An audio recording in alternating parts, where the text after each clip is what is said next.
Mengapa sih Mbak usia 3 tahun itu masih sulit membedakan apa ya, kayak misalnya antara apa yang nyata, apa yang nggak nyata gitu. Emang bener kayak gitu nggak sih Mbak Samantha sebenarnya? Oke, usia 3 tahun ya. Kalau Betul. usia 3 tahun itu memang lagi ada di periode meningkatkan kreativitasnya anak. Jadi dalam peningkatan kreativitas itu seringkali anak juga memunculkan imaginary friends, teman khayalan ceritanya gitu kan. Kenapa? Karena anak mau mengembangkan keterampilan interaksi sosialnya. Jadi mainannya kan ada yang pretend play, mainannya ada yang independent play gitu kan, macam-macam tuh. Tipe-tipe permainan yang dibutuhkan anak di usia 3 tahun. Nah, di dua permainan yang pretend play, main pura-pura, atau independent play, mereka seringkali memunculkan kreativitas yang hasil dari imajinasinya anak.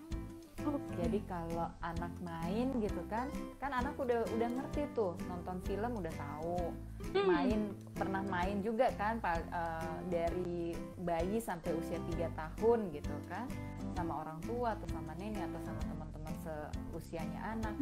Mereka pengen dapetin momen yang sama ketika mereka main sama teman-temannya itu atau ke yang mereka lihat dari tayangan TV, film gitu. Bener. Nah, jadi kan mereka main, misalnya main boneka. Ini ada boneka satu, ini ada boneka satu. Ada yang cuman bercakap-cakap, ada yang bonekanya cuma satu. Dia bercakap-cakap sendiri untuk memunculkan si boneka yang satunya ini, karena dia maunya main ada 2 boneka. Bener Mbak Samantha. Iya bener, jadi kayak misalnya kayak kita ngasih mainan sama anak kecil tuh, kita kan kadang-kadang bikin boneka itu kayak ngomong gitu ya Mbak ya. Jadi kita bawa sampai alam sadar dia mungkin ya di usia segitu ya. Betul. Oke, siap. Jadi karena itu anak-anak tuh pengen dapetin momennya itu kan. Jadi mereka terus mengulang tentang permainan yang rasanya lebih seru nih kalau ada kehadiran tokoh-tokoh imajinasinya anak itu. Bener, itu bener banget sih Mbak Samantha. Kadang juga kita lihat tuh anak tuh asik banget gitu loh, main sendiri di pojokan sana. Nanti kita bahas entah itu nggak apa-apakah kita biarkan anak itu bermain dengan sendirinya atau emang harus butuh pendampingan. Nanti kita bahas lebih lanjut lagi. Selanjutnya ini Mbak Samantha, mengenai teman khayalan itu sebenarnya emang adakah atau normalkah untuk seorang anak usia 3 tahun gitu? Sangat normal, karena akan membantu proses berpikir anak yang kreatif melalui imajinasinya dia. Nah, kurang lebih ya, biasanya kalau teman khayalan itu usia 3 sampai 8 atau 9 tahun. Setelah masuk ke periode preteen, ya sebelum masa pubertas, anak-anak ini biasanya udah nggak punya teman imaginary, teman khayalannya biasanya udah sirna. Karena udah disibukkan dengan aktivitas akademik, udah diajarkan supaya berpikirnya lebih konkret lagi, apa yang ada visualisasinya di depan mata anak, kayak gitu. Jadi mereka udah semakin realistis dengan dunianya yang dijalani di periode SD itu ya, SD kelas akhir kan. Gitu. Cuman kalau misalkan gini, sudah lewat nih dari usia 9 tahun, katakanlah udah 12 tahun, masih punya teman khayalan. Nah ini apa nih? Itu kan jadi misterius. Nah itu silahkan gitu dikonsultasikan oleh psikolog supaya bisa diidentifikasi apakah memang masih memiliki imajinasi bermain dengan teman khayalan atau termasuk kelompok anak indigo. Oke, gitu. Menarik Mbak. Anak indigo itu menarik banget. Benar. Karena emang itu case-nya yang Mbak dapet selama ini, ada nggak sih yang emang benar-benar tuh ternyata emang indigo gitu loh Mbak? Ada nggak sih ya? Ada, biasanya dari kecil memang sudah bisa terlihat jelas, dari usia 3 tahun tuh bisa kelihatan jelas ini ada bakat indigo atau enggak. Misalkan indigo tuh kan macam-macam ya tipenya. Ada indigo spiritual. Nah, indigo spiritual tuh yang suka lihat hantu gini nih ceritanya, yang melihat tanda kutip makhluk di luar astralnya manusia. Bener-bener. Kalau yang indigo linguistik, jadi dia berfokusnya pada kecerdasan bahasa. Jadi dia cepat banget untuk mempelajari konsep bahasa dan bisa banyak sekali kemampuan berbahasanya dia. Ada indigo matematik. Kok dia masih kecil udah pinter banget ngitung gitu kan. Oh, Gitu. jadi ada bagian-bagiannya Mbak. Aku tuh taunya indigo itu ya udah bisa lihat hal-hal mistis gitu sih, semuanya Taunya enggak. selama ini indigo spiritual ya.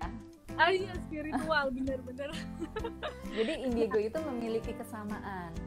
Oh, Kesamaannya yang dipercaya oleh para ahli ya, sampai saat ini kan penelitiannya juga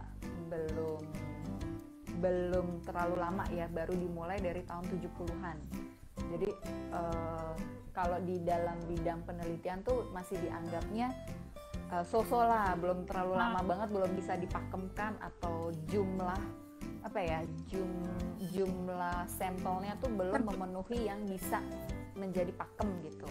Jadi masih dipercaya, belum dibuktikan secara jumlah samplingnya. Nah, dipercaya ini karakteristik utamanya indigo adalah memang old soul. Jadi kayak repetitive soul gitu ya. Mereka udah kayak dulunya nih di kehidupan mereka yang sebelumnya, mereka misalnya pernah tinggal di Jepang. Nah, terus mereka lahir kembali di Indonesia gitu. Ketika di Indonesia mereka bisa ngomong bahasa Indonesia, tapi nggak ada yang ngajarin juga tentang bahasa Jepang. Mereka bisa ngomong bahasa Jepang, lain sama orang yang les bahasa Jepang khusus, atau orang tuanya keturunan bahasa Jepang, atau sering dikasih tayangan-tayangan tentang bahasa Jepang, misalnya kayak gitu. Jadi spesifik sekali gitu. Kalau yang matematika juga gitu kan, ada cerita yang ini anak baru usia 8 tahun tapi udah masuk universitas. Oke. Kok cepet banget nih, kok pinter banget gitu kan. Iya, Apa yang bikin dia pinter gitu. Nah itu tuh katanya ada dipercaya memang titisannya gitu ya, kalau di Indonesia bilangnya titisannya atau katanya karma berulang gitu dari orang yang dulunya tuh pintar sekali matematika, katanya begitu. Nah cuman kalau peneliti itu masih mencari faktor lain lagi kan, bagaimana fungsi otaknya anak tersebut, apakah ada spesialisasi yang memang beda ciri khasnya dibandingkan anak yang lain sehingga bisa membuat anak-anak ini jadi spesial sekali indigonya. Gitu. Nah, kalau yang spiritual ini yang tingkatan indigo paling tinggi. Paling tinggi udah berarti. Paling tinggi. Udah paling jago ya, Mbak ya. Karena secara spiritual kan kayak jadinya bisa ngelihat ya makhluk astral yang di luar dari astralnya manusia, terus bisa memprediksi, ada yang kemampuannya untuk memprediksi masa lalu, ada yang bisa mengetahui dulunya nih orang ini gimana gitu. Jadi kemahirannya setiap anak indigo pun juga ada kekhususannya sendiri-sendiri untuk yang spiritual ini gitu. Nah kalau kita melihat tadi anak-anak yang suka lihat hantu gitu ya, terus kitanya nggak aware gitu, kitanya takut atau bingung atau gimana gitu, ini bener nggak sih gitu, atau kita jadi kepedean, wah anak gua anak indigo nih. Nah di situ letak perbedaannya, bagaimana kita bisa lebih mengamati dan mengidentifikasi ini anakku teman khayalan aja atau emang ini beneran indigo nih gitu. Oke, nah untuk mengidentifikasinya itu pasti butuh apa ya? Ada batasan-batasan tertentu yang orang tua tuh harus tahu, dan kadang tuh ilmunya itu nggak nyampe biasanya ya Mbak ya. Itu harusnya ke psikolog kah atau gimana ya biar tahu ini normal atau ini udah nggak normal gitu loh. Oke, pertama ya bisa cari informasi dulu. Kalau sekarang kan banyak banget nih informasi bertebaran ya. Jadi biasanya tuh kita ada listnya kan, ciri-ciri anak indigo spiritual di usia 3 tahun atau di usia 4 tahun, ciri-ciri yang muncul tuh apa.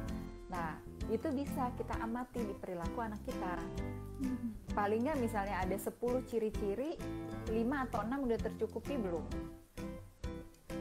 Gitu. Nah kalau kita mau lebih objektif lagi, kita bisa pergi ke psikolog atau cari komunitas indigo untuk memastikan.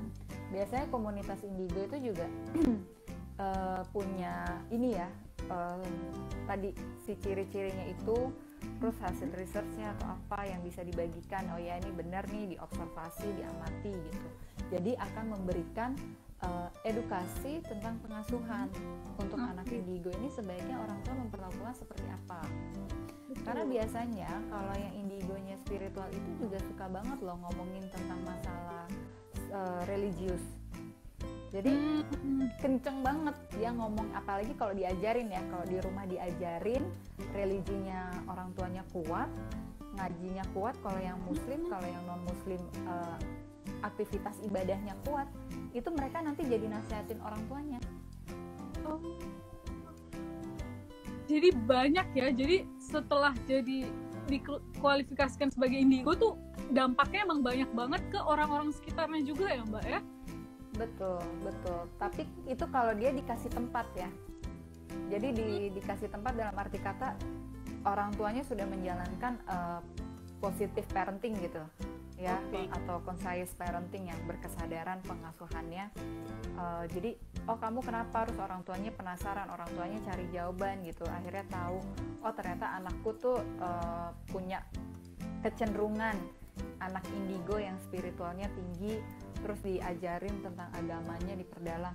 Nanti anaknya kan jadi ceramah sama orang tuanya.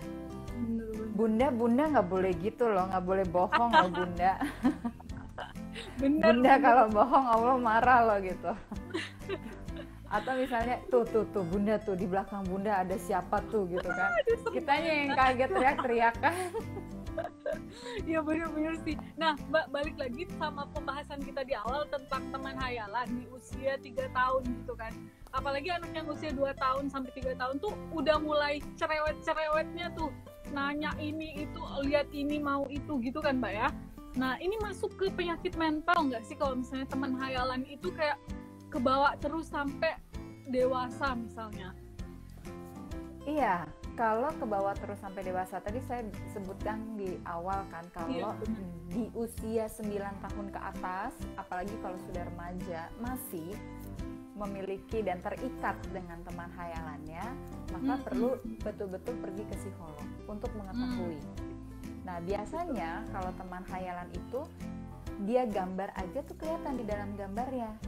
Dia saking deketnya nih sama teman hayalan, jadi selalu ditanya, ini siapa gitu, ini teman aku namanya ini gitu, dia akan nyebutin kan namanya gitu, siapa atau ciri khasnya. Kalau anak-anak yang punya visualisasi kreativitas menggambarnya bagus, mereka akan gambarnya detail.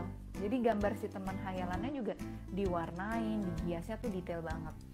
Nah itu jadi kita semakin lebih punya gambaran, teman hayalannya anak tuh kayak gini ternyata. Bener. Ini yang namanya bingbong gitu kan. Iya. Oke Mbak, jadi dari tadi yang aku tangkap ini bahwa untuk usia sampai 9 tahun mungkin ya, itu masih tergolong normal untuk sekedar teman hayalan. Tapi pada saat anak sudah mulai aktif beraktivitas, tapi masih terbawa dengan hayalan, teman hayalannya itu, berarti udah harus butuh perhatian lebih ya, gitu ya Mbak ya?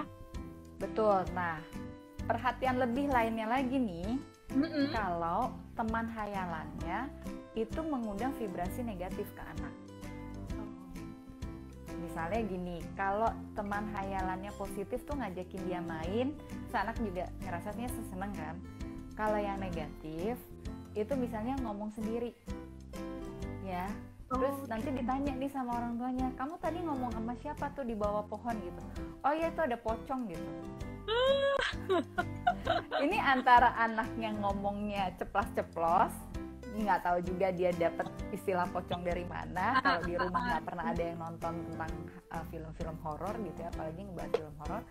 Atau gitu, dia yang punya vibrasi negatif, jadi kayak ada ketakutan dalam dirinya dia, ada karakteristiknya pocong tuh gimana sih, menakuti orang kan. Dia iseng untuk menakuti orang, jadi dia ngomong kayak gitu misalnya. gitu. Padahal yang namanya teman khayalan itu biasanya bentuknya tuh lucu-lucu gitu, bentuknya tuh yang gemes-gemes gitu deh, yang kayaknya ya emang cuma ada di imajinasi anak gitu. Iya, imajinasi, bener. Nah, ini Mbak Samantha, jujur aku punya anak usia 2 tahunan. Dan sekarang itu kalau tayangan seperti YouTube gitu, dia itu ternyata kecenderungannya lebih suka untuk lihat yang Halloween gitu loh, Mbak. Oke, yang serem-serem ya. Iya, di YouTube tuh banyak banget, Mbak, kan. Jadi kayak ada skeletonnya, terus kayak ada witch-nya. Kadang pernah sekali, Mbak, itu malam-malam di atas tuh kayak udah gelap tapi ada bayangan gitu kan. Dia udah bilang, itu katanya gini-gini. Berarti emang kebawa sih, Mbak, sampai dia mau tidur. Pengaruh nggak sih, Mbak? Sangat pengaruh. Kalau tadi yang kamu sampaikan itu kan berkaitan sama di pengalaman nonton ya. Betul. Jadi sudah ada pembelajarannya terlebih dahulu nih. Dia udah nonton film yang berkaitan sama hantu-hantu Halloween gitu. Terus masih berkesan nih di proses pemikirannya dia. Nah, kan namanya anak kan, imajinasi, di usia penuh imajinasi dan lagi berusaha untuk menangkap visualnya secara konkret. Pas dia ngeliat kayak bayangan skeleton gitu, dia akan bilang, oh itu yang dari tadi dari film ada di sini gitu. Dia jadi ketakutan. Itu tugasnya kita menenangkan anak. Kayak kan tadi kamu habis nonton film, iya bunda tahu kamu takut gitu ya, kita validasi kan, sini bunda peluk gitu. Oke, udah kita elus-elus punggungnya, tenang ya. Itu tuh cuman dari film, kamu masih ke bawah aja. Imajinasi kamu masih pengen ya nonton karena penasaran. Gitu. Misalnya karena itu, atau ngerasa jadi takut ya karena abis nonton film itu. Gitu. Jadi ada beberapa variasi yang kita juga sebagai orang tua perlu lebih teliti lagi. Ini anak mengarah ke penasaran, ceritanya belum selesai, pengen nonton lagi, kan biasa ada seriesnya tuh, nonton lagi, kalau enggak satu film tapi diulang gitu, kayaknya sampai hafal gitu ya di luar kepala. Bener, atau yang mengarah ke mereka takut dengan adegan yang ada di film tadi yang mereka tonton gitu. Berarti emang pengawasan orang tua itu harus bener-bener ada di rumah ya, Mbak ya, apalagi selama ini kan anak-anak di rumah terus nih. Tingkat kebosanannya itu pasti udah, kita aja yang mama-mama kayak gini kan kayak pengen belanja, pengen ke mall, apalagi anak kecil ya nggak sih, Mbak? Betul banget. Dan kenapa pengawasan itu penting ya, sebetulnya bukan untuk mengontrol anak juga loh, tapi untuk menjalin koneksi sama anak. Kalau kita tahu apa yang ditonton anak, kita lebih tahu ngomong sama anak kayak gimana. Kita bisa nyambung sama ceritanya anak. Tapi coba kalau dia nggak tahu, kita nggak ngerti loh beneran. Apa sih gitu ya? Apalagi anak 2 tahun, 3 tahun ngomongnya kan belum bener-bener jelas, komplit, semuanya disebutin gitu dibandingkan anak yang umur 6 tahun. Jadi memang ya perlu kita tahu update apa yang dikonsumsi oleh anak supaya kita bisa ngobrol sama anak. Oke, siap. Nah, nanti kita balik lagi nih, Mbak, sama case judul kita hari ini ya. Aku mau sapa lagi mama-mama yang baru join. Ini kayaknya udah banyak banget ngasih pertanyaan di kolom komentar. Nanti ada beberapa yang bakal kita langsung tanyain langsung sama Mbak Samantha. Mama-mama langsung stay sampai habis ya. Nanti akan ada giveaway untuk 3 orang pemenang. Bisa dapetin produk baby series dari Mama's Choice senilai 300.000. Oke, kita lanjut lagi tema kita hari ini, Mbak Samantha. Nah, kalau misalnya nih Mbak Samantha, anak udah menunjukkan indikasi bahwa, "Mah, aku tadi lihat hantu." Maksud aku tuh kata hantu itu perlu ditelusurin kan, Mbak? Dia dapat dari mana gitu loh. Ya kan? Jadi apa respon orang tua saat anak benar-benar jujur bahwa dia melihat hantu gitu? Oke, kalau ngelihat hantu ya kita tanya aja, kita jadi orang tua yang kepo gitu loh, penasaran. Hantunya kayak apa? Hantunya di mana? Bentuknya gimana? Nakutin atau enggak? Gitu. Terus kita coba kulik-kulik gitu kan. Misalnya di rumah kita tuh ada siapa aja sih yang tinggal?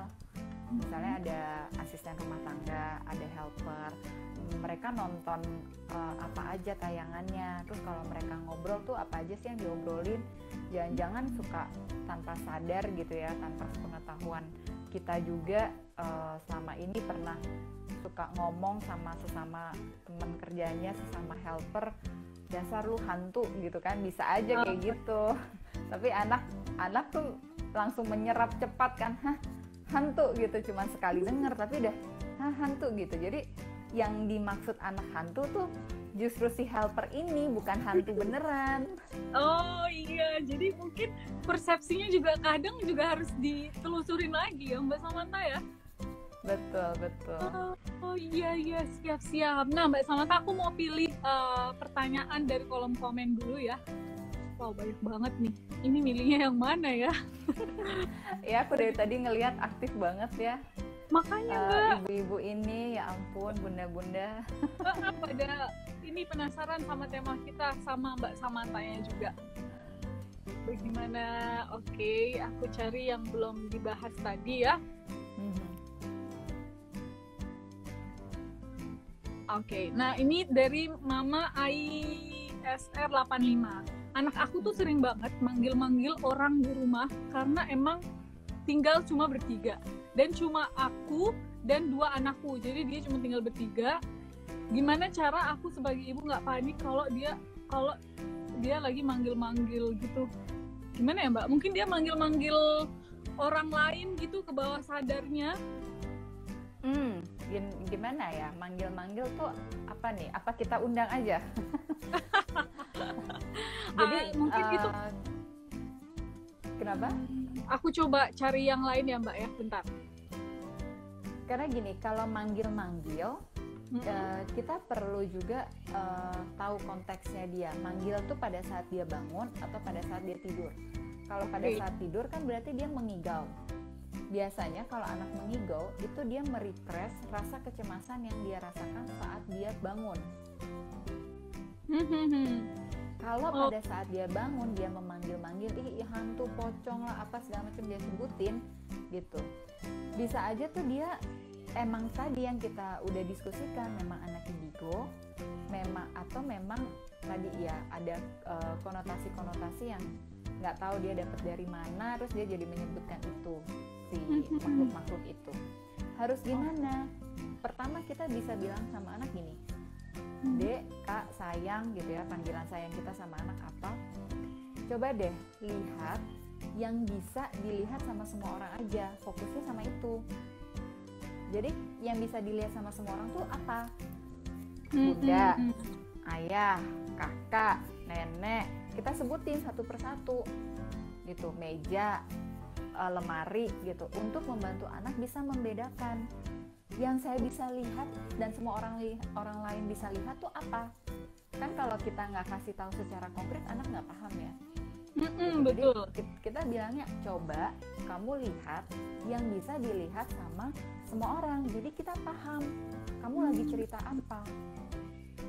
Oke, berarti kita kadang ngasih informasi yang emang bener-bener logis gitu ya Mbak ya, kita arahin ke arah yang lebih logis ya. Betul, karena kita mau membangun realistisnya anak kan. Betul. Oke, nah ini aku coba cari lagi ya Mbak ya. Ada tadi aku lihat di sini. Nah, ada dari Mam Amadeus, Dok sih? Ini Mbak Samantha ya. Bukan dokter yang minggu lalu. Iya benar. Bagaimana sih cara mendidik anak indigo? Nah ini menarik juga nih Mbak. Misalnya nih kita sudah punya anak yang emang kualifikasinya tuh masuk ke anak indigo gitu loh. Gimana? Kadang kalau di tempat umum nggak diminta-minta, dia tuh kayak, ih mama ada ini nih. Jadi kan lingkungan kita juga gitu kan, kayak takut lihatnya. Gimana Mbak? Oke, pertama kalau emang udah didiagnosa ya, udah diobservasi, udah diamati dan udah tegak nih, ya anak kamu memang anak indigo, pastinya akan diberikan informasi tentang pengasuhannya kayak gimana. Yang bisa kita lakukan, pertama kita mengajarkan anak supaya tidak reaktif, melatih keberaniannya anak kan. Kalau anaknya penakut kan dia kasihan juga ngelihat itu tuh, terganggu Betul. banget ya. Jadi kita melatih, udah sini kamu lagi ngelihat ya, coba disuruh pergi. Kenapa kita suruh pergi? Karena kita melatih keberaniannya anak. Kan derajatnya manusia lebih tinggi daripada jin gitu. Jadi udah suruh pergi aja gitu. Kita ajarkan doa yang bisa melindungi kita gitu. Kalau di Islam kan ada ayat kursi, kalau di agama lain apa doa yang bisa melindungi gitu dari makhluk halus. Nah kemudian anak udah belajar berani kalau di tempat umum lagi. Coba nggak usah teriak, misalnya ada kode, misalnya nih ya, narik-narik baju bundanya. Jadi kalau sudah narik-narik baju bundanya sampai gitu terus menerus tuh berarti itu dia lagi ada makhluk di situ misalnya. Supaya bundanya, ayo kita pindah deh ke tempat lain yang lebih nyaman, misalnya kayak gitu. Jadi kita juga menjadi orang tua yang mendengarkan aspirasi anak dan membuat anak menjadi lebih nyaman. Kalau anaknya tipe yang berani, nggak akan keganggu gitu, dia akan cuek sama hal-hal kayak gitu. Tapi kalau anaknya tipe yang masih takut dan ketemunya makhluknya yang bentuknya serem-serem, itu pasti akan keganggu banget psikologisnya. Jadi kita perlu mengencourage anak, kamu nggak usah teriak, nggak usah panik, kamu tarik baju mama misalnya gitu, atau cubit tangan mama. Kalau itu kode untuk anak dan orang tua. Jadi kalau udah anak melakukan hal itu di tempat umum, berarti tandanya harus pindah dari tempat itu. Oke. Berarti emang komunikasi, balik lagi ke komunikasi ya antara ibu dan anak ya, Mbak Samantha ya. Pastinya. Apalagi hal-hal kayak gitu tuh emang yang udah di luar nalar, dan orang tua tuh harus kuat kalau misalnya emang anak kita tuh ada indikasi ke situ. Semoga orang tuanya nggak takut juga sih. Semoga. Nah, aku mau kasih informasi juga yang berkaitan dengan orang tua. Kadang nih kita seringkali termakan sama budaya kita ya. Misalnya nih kalau maghrib nggak boleh keluar rumah.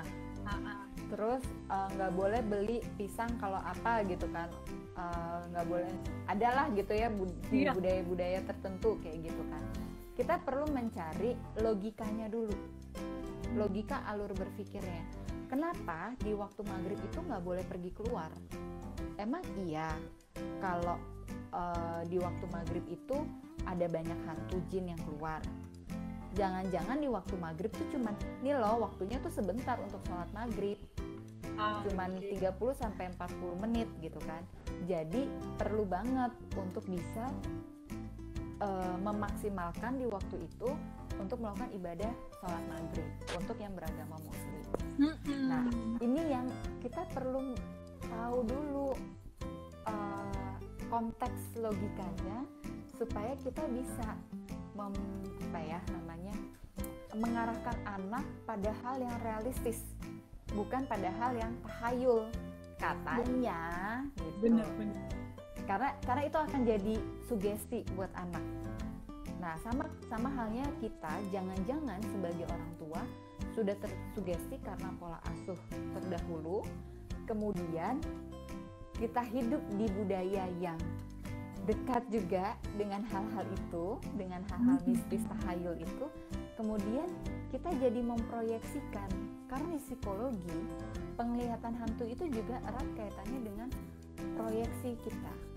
Tadi yang aku sempat singgung ya, kalau ngelihatnya pocong sama ngelihatnya teman mainnya adalah yang lucu-lucu, model kayak bimbong gitu, itu proyeksinya si anak proyeksinya tuh penuh keceriaan, jadi dia akan membentuk khayalannya juga yang ceria.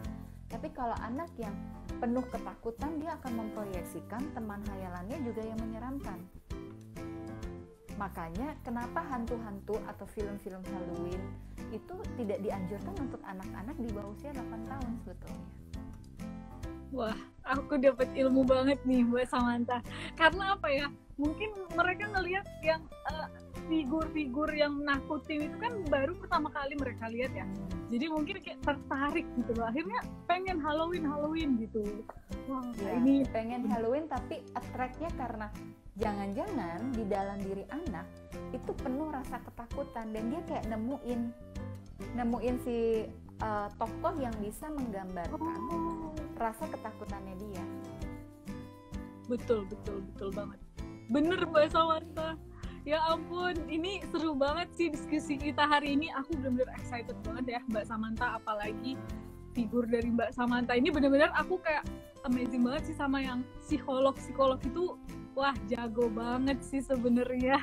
Apalagi kalau ngurusin parenting itu semua udah masuk ke ilmu psikolog juga ya Mbak ya. Kalau orang mau curhat, orang tua nggak bisa ngasih masukan ke anak, nggak bisa ngobrol dengan baik dengan anak, itu larinya ke psikolog juga kan ya? Iya betul. Jadi ada perbedaannya. Kalau sekarang kan juga ada dokter tumbuh kembang anak ya. Nah kalau dokter tumbuh kembang anak biasanya berkaitan sama fisik. Jadi misalkan yang perlu diagnosa lebih ya tentang milestone perkembangan anak tuh, motorik kasar, motorik halus gitu. Nah tapi kalau yang berkaitan benar tentang pengasuhannya, mengasuh anak tuh sebaiknya seperti apa? Kayak gini nih, kita cerita nih ada isu-isu tentang anak ngelihat hantu gitu. Nah itu biasanya di psikologi khususnya yang memperdalam klinis anak atau perkembangan anak pasti mempelajari ini. Oke, siap. Nah Mbak Samantha, satu hal lagi yang perlu kita tekanin, emang bener sih kayak pamali yang sering banget kita dengerin di masa kecil. Jujur aku juga salah satu orang yang dapetin itu dari orang tua. Maksudnya udah nggak usah keluar rumah kalau maghrib banyak hantu misalnya gitu kan. Tapi kita nggak dikasih alasannya gitu loh. Kenapa sih, yang sebenarnya apa? Jadi lebih penting mama-mama kalau misalnya ada hal-hal yang emang belum terbukti, kita cari dulu kebenarannya, baru kita sampaikan alasannya kenapa anak itu dilarang. Itu yang Mbak Samantha. Betul, karena gini, aku tuh mikir ya, kalau kita melarang anak, tadi contohnya, jangan keluar waktu maghrib nanti ada hantu loh. Jangan kelamaan di kamar mandi nanti ada hantu loh gitu ya. Itu jangan-jangan anak nggak pernah ngelihat hantu, tapi karena kita ngomongin terus untuk menakut-nakuti anak, jadi anak ketakutan deh. Karena anak ketakutan di usia yang masih sangat rentan dengan kreativitas imajinasinya dia itu, jadi yang diimajinasikan oleh anak adalah hantu. Jadi nggak kelar-kelar deh. Akhirnya orang tuanya jadi, ya anak kok penakut banget sih sama hantu aja, orang hantu nggak ada. Padahal nanti kalau ditelusuri gitu ya, kalau di ruang praktek ternyata orang tuanya yang nakut-nakutin anaknya duluan. Bener-bener, misalnya udah jangan keluar rumah misalnya kan ada hantu nanti, dan ternyata orang tuanya sendiri yang memberikan sugesti itu ke anak. Ternyata betul. Aku sendiri dulu waktu masih kecil tuh suka ditakut-takutin kayak gitu. Jadi kalau maghrib, kamu jangan keluar ya kalau maghrib gitu, nanti kamu ketemu hantu. Cuma dasar mungkin ini ya, aku anaknya cukup kritis, jadi aku cuma ngeliatin mana hantu, katanya hantu adalah orang figur yang nggak bisa dilihat sama semua orang gitu, cuma orang-orang spesial gitu kan. Jadi aku kayak nggak ada, aku suka nanya gitu sama orang, kamu bisa lihat hantu nggak di sini? Nggak ada hantu gitu. Oh emang nggak ada hantu aja gitu. Jadi kayak akhirnya si kata-kata itu juga nggak mempan buat aku, larangan yang kamu jangan keluar rumah waktu maghrib karena ada hantu. Karena ada juga kan tipe anak yang kritis kan, dan akhirnya malah bilang orang tuanya bohong lah, apalah gitu. Jadi nggak efektif juga. Bener banget Mbak Samantha. Ya ampun, thank you banget nih Mbak, infonya bener-bener ringan banget untuk didapetin sama mama-mama yang lagi nonton live kita hari ini. Mungkin di akhir sesi ini aku mau minta tolong sama Mbak Samantha, ada nggak sih tips dari Mbak Samantha untuk mama-mama yang baru saja mungkin mengalami tema kita hari ini, yaitu anaknya mungkin melihat hantu. Ada tipsnya nggak nih?